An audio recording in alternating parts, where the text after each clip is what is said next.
Magandang umaga. Ang pag-usapan po natin sa ngayon ay yung kanina nangyari. Napakaraming nangyari kanina. Maliban sa decision kay Digong, ay sobrang dami rin nangyari dun sa impeachment hearing ni Sara Duterte. Akalain mo, kung totoo mga lahat yun, sabog na si Sara Duterte. O sabog pa rin si Digong Duterte. Maaaring sabog pa rin ibang mga kapatid. Yan ay kung totoo, no? So, siyempre, ang analyze na natin isa-isa. So, we cannot do it, I cannot do it effectively na isang buhusan, analyze mo lahat kasi maghapon ang hearing eh.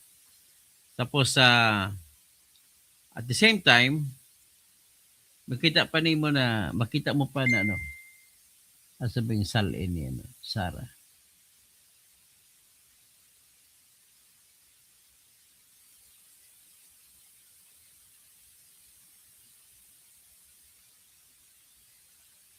So anyway, ang aking susubukan natin ngayon, i-analyze ngayon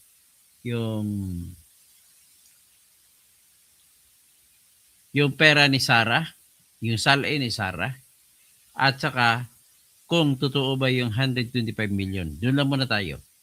At aminin ko na sobrang nakakalula. Talagang ganon. Pero anyway, let us take it one by one. At bago lahat, mas malaki pa rin na nakawan na nangyari sa Malimalita na nagre-rebuild din na rin si si Romualdez. At saka si Romualdez ay tinitingnan tinuturo, pinagkaisa nata, tinuturo rin siya ni Toby Chanko na siya yung yung utak din. Si Toby Chanko naman, pilit niyang tinatanggal si BBM. Tinuturo niya lahat kay Saldi. Hindi kay Saldi, kundi kay Romualdez. So, yan po ang nangyayari dito. So, pero bago ang lahat siguro, ipresenta mo natin ang kanta natin na Lampas sa Buwan ang title.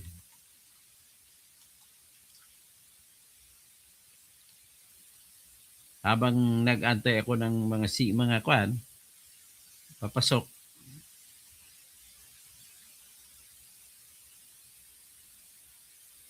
Patugtugin muna natin ito. Habang nag-antay tayo ng ibang mga audience.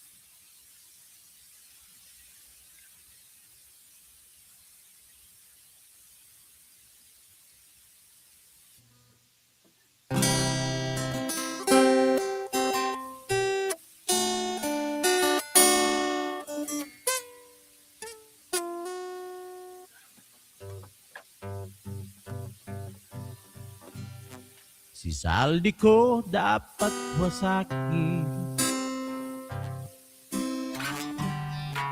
kahit na siya'y di bahagi.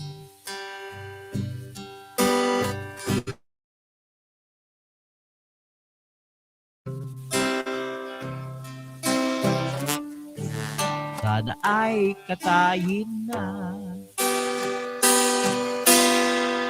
sa'y napakarami nakaw lampas pa sa buwan. Pakinggan mga taong humihiya sa nakaw lampas buwan. Ayokong mabuhay ng malungkot. Si Sara kaya lang masaya. Nagpakasa sa hanggang sa pagtanda. Halina tayo'y tumiga. Siya'y napakarami nakaw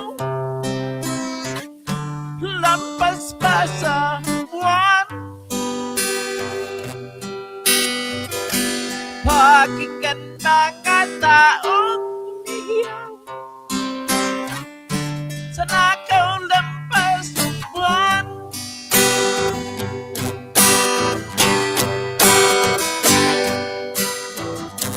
Siglo dito, ganda umaabot sa buwan. Ang Pinoy na puso'y walang mahahawakan at napakabait dito sa atin. Ikaw ang kapal, ikaw lang sasampaling. Damdamin, masakit na damdamin. Sa'y napakarami nakaw, lampas pa sa buwan. Pakinggan mga taong lumihiyaw sa nakaw lampas buwan. Pag nanakaw, nalampasan. Yan lang tayo, ha. Okay. Pag-usapan na natin ngayon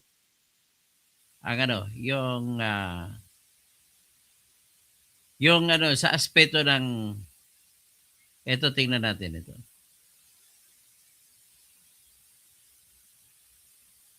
Kasi nung earlier, nanood ako ng hearing, ito kanina nangyari. May bubo pala sa mathematics ito si si Ridon, tsaka ibang congressman. Napakabubo sa math. Magaling po to si Jomar kasi Bogs, mas magaling ka pa, Bogs. Tingnan ninyo. Una, may pakita ko sa inyo ang itong yung nakadilaw sa baba. None. Ito po yung column o linya kung saan nakalagay dito kung magkano ang cash sa bangko ni Sara Duterte. Dito naman sa kaliwa, yan ang pinakadulong kaliwa, diba? May year, di ba? Umpisa na column. Year from 2007 na pumasok siya sa politika, 2008, 2009, 2010, 2011, 2012, 2013, 2014, 2015, 2016, 2017, 2018, 2019, 2020, 21, 22, 23, 24. Yan. Dito sa unang column, nakalagay yung magkano lupa bahay niya. Nung time na yun, 2007, ang lupa at bahay ni Sara, hindi naman dito nakalagay kung ilang bahay o lupa, kundi 3,774,697 pesos. 2008, naging halos times 4. Kasi almost 16 million, from 4 million halos, times 4, naging 15.56 million ang kanyang bahay at lupa. So, ito naman sa 2009, 10,000, bumaba. So, ibig sabihin, nagbenta ba siya ng bahay? Baka nagbenta ng lupa.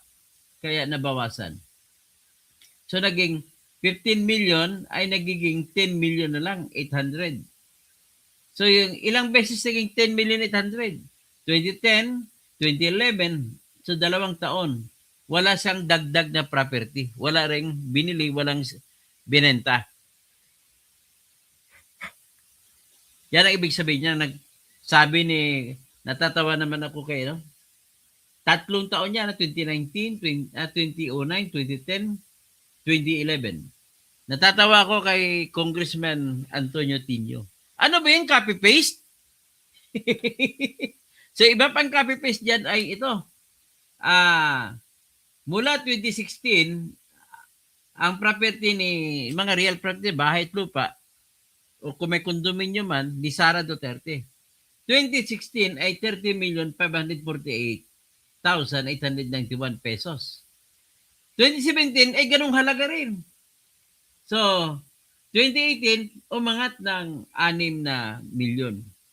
Nakabili siguro ng bahay at lupa. Tapos, 2019 ay umangat ng 3 milyon. Pero 2019, 2020, 2021, 2020, 2019, pareho. Parang copy-paste pa rin. Hindi tumaas ang dami ng property. So, naging 39,798,891. So, 2 beses.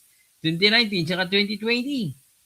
So, 2021 ay naging 48 plus 8 million, 9 million. So, ibig sabihin, nakabili na naman. Ano ba kayo nabili ni Sara? So, ng 2022 ay 48 million na, nadagdagan ng halos 2 milyon. Nagiging 50 million, 958. Pero tika, sabi ni Madriaga, ibinulsa ni Sara ang lahat ng 125 million. Wala, hindi nakasulat ang 125 million dito. Kasi ng 2021, ang property niya is 48 million ang kanyang real property sa babae. Ang kanyang 2022 ay 2 million na nadagdag. 2023, 2 million na nadagdag. Nagiging 54 million. Dito, medyo tumalon sa 2024, naging 66 million. Okay, punta tayo sa personal asset. Ano itong personal asset? Ito po yung mga kwentas, alahas, iPhone, lahat ng gamit, mga laptop, kung ano-ano pa. So dito, pagbalik tayo 2007, ang mga gamit ni Sara, mga alahas niya is, at saka iba pa, ay 5 billion. Noong 2008, bumagsak ata, no? Ay baka nagsangla, narimata, nabawasan, naging 4 million na lang. Tapos, 2009, umangat naman ng mga plus 5 million. Okay? 2010, umangat ng 1 million. 2011, umangat ng 1 million. 2012, umangat ng halos 1 million. Tapos, yung 3 taon yan, wala. Nung 3 taon na hindi siya mayor or hindi, kasi hindi naman siya mayor, hindi siya vice mayor. Tama, no? Parang hindi siya tumakbo nun. Kaya wala siyang salain sa panahon na yan. 2016, mayor na siya nito, ang 12 million niya, nabawasan, naging 11 million na lang. Tapos 2017, yung mga alahas niya, ay 20 million, tumalo ng mga 9 million. Tapos 2019, 2018, bumaba, 1 million. Tapos 2019, pareho lang, parang copy-paste lang 2019 saka 2020. Copy-paste. Tapos 2023, 2021, 23 million. Umangat siya ng mga 4 million. Tapos sa 2022, ganon din, parang copy-paste lang 2021 saka 2022. 2023, quad lang, bumagsak ng umakyat ng 1 million mahigit. Tapos 2024, umakyat ng 6 na milyon. So ngayon, ito na ngayon ang paliwanag dyan. Unang-una, nais ko lang i-call out si Congressman Antonio Tino. Para bagang kagulat-gulat na nagpareho ang amount. Sabi niya, copy-paste yan Copy-paste. Ay, nako. Hindi naman natin sinasabi, mahirap po mag-copy-paste at hindi mangyari nagka-copy-paste ka. So may rason yan kung bakit pareho ang amount. Ang ibig sabihin lang po, hindi nagtaas, hindi nagdagdag ng property, hindi rin nagbawas. Ganon lang po yan, Antonio Tino. So ngayon, pupunahin ko yung tinatanong ni Ridon. Teka muna, tingnan mong kasunhan na portion. Bakit dito sa taas, 2027, may kasunhan siya 2 million sarado. May kasunhan siya sa 2008, 2 million din sarado. Hindi naman copy-paste yan. Hindi lang siya siguro nag-withdraw, hindi rin nag-deposito. Tapos 2019, 2 million pa rin. Tapos 2010, ay umangat na 3,667,000. So, kumbaga, nagdeposito siya ng 1.6 million. Tapos, 2011, nagdeposito siya ng mga 300,000. Tapos 2012, nagdeposito siya ng mga 200,000. Oh, 3, 4. Yun nga, mga 400,000. Tapos 2013, 14, 15, wala.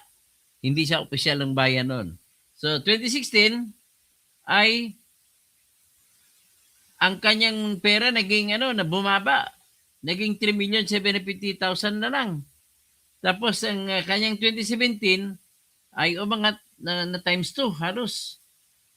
Tapos 2018 naging 3 million. Ito ngayon ang tinatanong ni Terry Redon. Mula 2019, pansinin nyo, 2020, 2021, 2022, 2023, 2024, wala po siyang kasunhan na nilagay. Sabi ni Drilon, siya nagsinungaling. Pwede siya makulong si Sarah ng perjury sa pagsisinungaling. Bakit nilagay niya 0? None. Sa tingin mo ba tama si Redon? Wala eh. Talagang wala. Walang nilagay na amount kung magkano. Sa tingin nyo ba tama? Sinabi ni Drilon. Ito ngayon, ipaliwanag ko. Nagpakabubo dito si Drilon. Bakit? Simpleng arithmetic lang yan eh. Para malaman mo yan, ganito lang gagawin mo. Total asset, 59 million. Minus personal asset, 19 million. So maging 40 million. Minus 39 million, edi 1 million plus none nga, pero i-minus mo lang, kuha mo na. Anong klase? So, mali ka Redon kung ipakulong mo si Sarah nang dahil lamang sa blanco. Nang dahil sa blanco yung 2019 pataas hanggang 2024. Blanco yung cash on hand na nakalagay or cash on bank. Kumbaga, magkano ba ang hawak mo pera? Yan ang tinatanong niya. Cash, hindi GCash ha. Cash. Oh, 0 daw. Pero kung sabi ko kanina, magkano total kasamang asset? 59 million. Mahigit. So, ibawas mo ang personal asset mga alahas niya o relo ay ibawas ng 19, magiging 40 million na natitira. Tapos 40 million minus 39, but 300,000 na lang pera niya. So yan. So ibig sabihin, Drilon, hindi po siya pwede bilanggo. Nagdahil lamang sa katotohanan na wala siyang nilagay na halaga. Ang sagot, sapagkat simpleng mathematics lang, makukuha mo na. So hindi pa rin siya nagsisinungaling. Diba? O sino dito ang kwan ko? Si Box Adam, alam ko ano yan eh. Marunong sa math kasi seaman eh. Magaling mag-compute yan ng takbo ng barko. Okay, kasunod, 2020. 2020 ay ang wala namang amount. So hindi pa rin siya makulong kasi gagawin lang total asset na 59 million. Bawasan mo ng 19, total asset, magiging 40 million. At bawasan mo rin, ganun din, 300,000 din halos ang kasunan. Sa 2021, so 2021, 72 million ang total niya. Bawasan mo ng personal asset na 23, so magiging 50, 49. So, 49 minus 48. Aba, wala pang mga 1 million na ang kanya, kasunhan. Tapos sa 2022, 74 million ang total niya. Bawasan mo ng 23, that is 51. Tapos 51 minus 50, di 1 million na halos ang pera niya. 22, 2023. Ang total ay 80 million. Bawasan man ng 23, 23, that is 60, 57. 57 minus 54, yon mga 2 million plus. Tapos, 98 million ang total sa 2024 minus 31, that is 67. 67 minus 66 is 1 million lang. Wala pang 1 million. So, naipakita ko na sa inyo ang kabubuhan ni Terry Ridon. Ipakulong niya si Sarah sapagkat hindi nakalagay kung magkano ang cash nagtinago daw ni Sarah. Nagtago si Sarah kung magkano ang cash niya. Makukuha mo naman ang cash, bawas-bawas mo lang. Ay, kinakampihan ko po si Sarah, ha. Kaklaro ko lang, hindi po ako hindi po ako nagsisinungaling dito. Pinupointat ko nga yung banat sa kanya, Pero sa totoo lang, namangha rin ako sa dami ng mga diniklara ni Trillanes na pera ni Sarah. Titingnan natin.